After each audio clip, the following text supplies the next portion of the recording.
ലോകത്തിലെ ഏറ്റവും വലിയ മാന്ത്രികൻ, ഹോളിവുഡ് വാക്ക് ഓഫ് ഫെയിമിൽ ഒരു നക്ഷത്രം നൽകി ആദരിക്കപ്പെട്ട ആദ്യത്തെ ജീവിച്ചിരിക്കുന്ന മജീഷ്യൻ ഡേവിഡ് കോപ്പർഫീൽഡ്.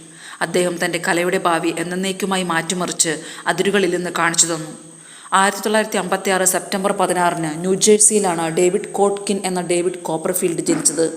ചെറുപ്പത്തിലെ ഉൾവലിഞ്ഞ പ്രകൃതവും ലജ്ജാശീലവും മറികടക്കുന്നതിനാണ് ഡേവിഡ് മാജിക്കിൻ്റെ ലോകത്തേക്ക് വന്നത്.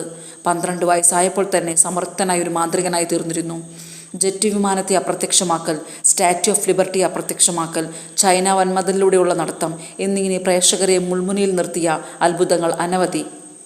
11 ഗിന്നസ് റെക്കോർഡുകൾ, ശതകോടീശ്വരൻ, മാജിക്കിന് വേണ്ടി മാത്രം ഒരു സ്വകാര്യ ദ്വീപ്, മാന്ത്രികതയുടെ രാജാവെന്ന വിശേഷണം, വികലാംഗർക്ക് വേണ്ടിയുള്ള പ്രൊജക്ട് മാജിക് എന്ന പദ്ധതി എന്നിങ്ങനെ ഒട്ടനവധി വിശേഷങ്ങൾ.